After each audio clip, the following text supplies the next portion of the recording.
பாரதிய ஜனதா கட்சியின் தமிழ்நாடு மாநில துணைத் தலைவர் குஷ்பு சுந்தர் நம்மோடு இருக்கிறார். அவரோடு பேசலாம்.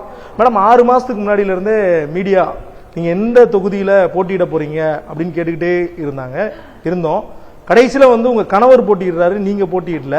உங்களுக்கு வாய்ப்பு மறுக்கப்பட்டதா? கண்டிப்பா கிடையாது. கேட்கும் போது நான் போட்டியிடல தான் சொல்லிட்டேன் அவங்க கிட்ட. போட்டியிடலன்னா சொல்லிட்டேன் கிளியரா.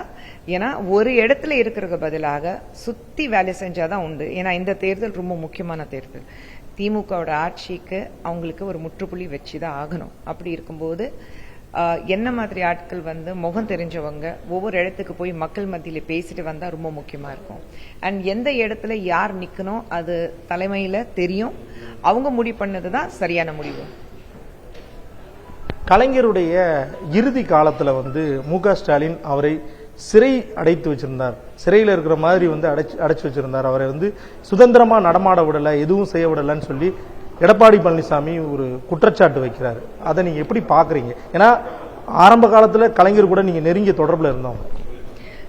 இபிஎஸ் அவர்கள் பேசினதுக்கு என்னால பதில் கொடுக்க முடியாது. அவருடைய தலைமையில அவர் பேசியிருக்கிறாரு. அது அவருக்கும் ஸ்டாலின் அவருக்கு இடையிலே இருக்கிறது ஒரு பேச்சுவார்த்தை. இதுக்கு நாங்க நடுவுல பேசினா விமர்சிச்சா தப்பா இருக்கும். விஜயனுடைய மனதுல பாஜக இருக்குன்னு சொல்றீங்க, எப்படி மேடம்? அவங்க நேத்து புதுச்சேரியில அவர் என்னங்க பண்ணாரு? புதுச்சேரியில என் தம்பி இருந்தாலும் புதுச்சேரியில யாருக்கு வாக்கு சேகரிக்கணும், அதுக்கு பதிலாக எங்க கட்சியில இருக்கிறது, பாஜக கட்சியில இருக்கிற ஒருத்தர் பேர் கேண்டிடேட் பேர் சொல்லிதான் அவங்களுக்கு உங்களுடைய ஓட்டு போடணும்னு அவர் சொன்னாரு. சோ எங்க எவ்வளவு திட்டினாலும் என் தம்பி மனசுல நாங்க இருக்கோம், அதை உறுதிப்படுத்திட்டாரு. அப்போ தேர்தலுக்கு பிறகு நீங்களும் உங்க தம்பியோட கட்சியும் கூட்டணி சேர வாய்ப்பு இருக்குது. அது ஏன் நீங்க 1+1 2 தான் தம்பி, 1+1 11 ஆக்காதீங்க. 1+1 is always 2. அது எப்படி என்ன நடக்கணும் அது அப்புறம். என் தம்பி தான் இருப்பாரு, அதுல எந்த மாற்றமும் கிடையாது. கேள்வி நான் கேட்கிறேன்னா, இதே புதுச்சேரிக்கு வருகை தந்த மத்திய அமைச்சர் ராம்விலாஸ் பாஸ்வான் என்ன சொல்லியிருந்தாரு அப்படின்னா, தேர்தலுக்கு பிறகு ஒருவேளை என்டிஏக்கு மெஜாரிட்டி கிடைக்காட்டி விஜய் சப்போர்ட் பண்ணுவாரு அப்படின்னு சொல்லியிருந்தாரு. அவர் சப்போர்ட் பண்ணா நல்லா இருக்கும் தான் சொல்லியிருக்காரு. சப்போர்ட் பண்ணா நல்லா இருக்கும். நாங்க ஓபனா இருக்கோம். மக்களுக்கு நல்லது செய்யணும், அவ்வளவுதானே. மக்களுக்கு நல்லது செய்யும் போது எங்க கூட்டணியில யார் வந்தாலும் மக்களுக்கு நல்லது செய்யணும் ஒரு மனசுல உறுதியா இருந்துட்டு அவர் வந்தாருன்னா எங்களுக்கு சந்தோஷம் தான். தேசிய ஜனநாயக கூட்டணிக்கு பெரும் எழுச்சி மாநிலம் முழுவதும் இருக்குன்னு சொல்றீங்க.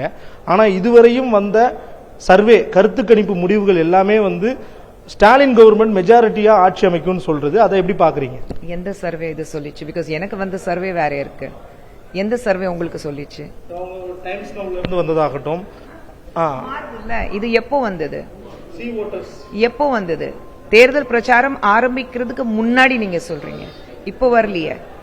இப்போ எல்லாமே தலைகீழ மாறி இருக்கு. எப்பவுமே நீங்க தேர்தல் பிரச்சாரம் ஆரம்பிக்கிறதுக்கு முன்னாடி பண்ணும்போது, தேர்தல் பிரச்சாரம் முடியும் போது அந்த ஓட்டிங் டைம்ல கண்டிப்பாக அது மாறும். அது டில்ட் இருக்கும், அந்த டிப் இருக்கும். அதுதான் நீங்க பார்க்க போறீங்க. கணவர் சுந்தர்சி வேட்பாளர் சுந்தர்சியா மாறி இருக்கிறாரு. அவருக்கு என்ன மாதிரி நீங்க வாழ்த்து தெரிவிச்சிருக்கீங்க? வெற்றி பெறுவாரா? ஏன்னா அவருக்கு ஆப்போசிட்டா நிக்கிறவர் பிடிஆர். அது பிடிஆர் அவர்கள் இருந்தாலும் என்ன, சுந்தர்சி அவர் பானையிலே மக்கள் போய் சந்திக்கிறாரு. வெற்றி அவருக்கு தான் இருக்கணும். ஒரு மனைவியாக என்னால் உறுதியா சொல்ல முடியும். உங்களுடைய கலந்துரையாடலுக்கு மிக்க நன்றி மேடம். புதிய தலைமுறைக்காக ஒளிப்பதிவாளர் ஸ்ரீதருடன் செய்தியாளர் பாலவெற்றிவேல், நவநீத கிருஷ்ணன்.